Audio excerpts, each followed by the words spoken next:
Hello, today's parable is the parable of the friend at midnight, the parable of the friend seeking bread, the parable of the importune friend, whatever you want to call it. This comes right after Luke 11, the very beginning where Jesus gives his gives the Lord's prayer, says the Lord's prayer and teaches it to his disciples. Right after that, in verses 5 through 8 of Luke chapter 11, he tells his disciples this parable. And so if you have a friend and you go to him at midnight and say, "Friend, lend me three loaves of bread. A friend of mine on a journey has come to me. I have no food to offer him." So there's three different friends here. A friend receives another friend at midnight, but the friend who was received is like, I'm hungry, can I have bread? But the host is like, I don't have bread, so I'm going to go to my other friend's house and ask for bread. This is at midnight, okay? So a very inopportune time to be asking, right? So the person who answers, the neighbor or whatnot, is like, "Don't bother me, my door's locked, my children and I are in bed, I can't get up and give you anything." But in verse 8 it says, "I tell you, even though he will not get up and give you the bread because of friendship, yet because of your shameless audacity, he will surely get up and give you as much as you need." It's interesting because of your audacity, because of your persistence and asking this friend for bread, he will get up and give you as much as you need. So the point of this is not to compare this sleeping friend to God. The point of it is to contrast it.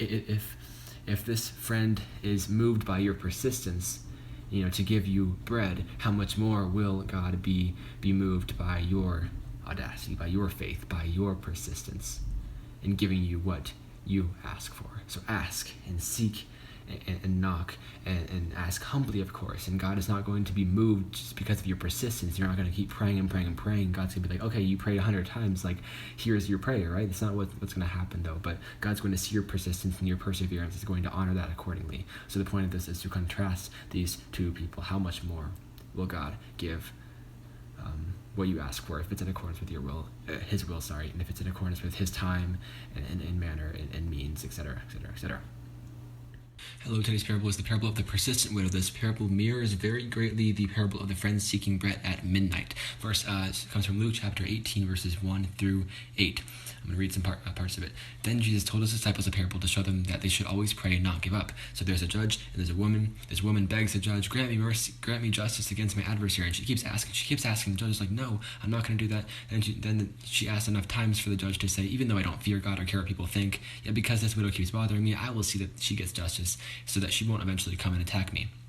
In verse 6, "And the Lord said, 'Listen to what the unjust judge says, and will not God bring about justice for his chosen ones who cry out to him day and night? Will he keep putting them off?' So it's similar to the person who refuses to give the person bread at night. Because of their audacity, because of their persistence, he eventually relents and gives in and says, 'Okay, I'll give you bread. In this instance, I will give you justice. I'll give you what you're asking for because of your persistence.' In the same way, we should be persistent in prayer and toward God, and not in the sense that if we keep praying 100 times, God will eventually answer. No, that's not how it is. But we should be persistent in prayer, even if our prayer is not answered.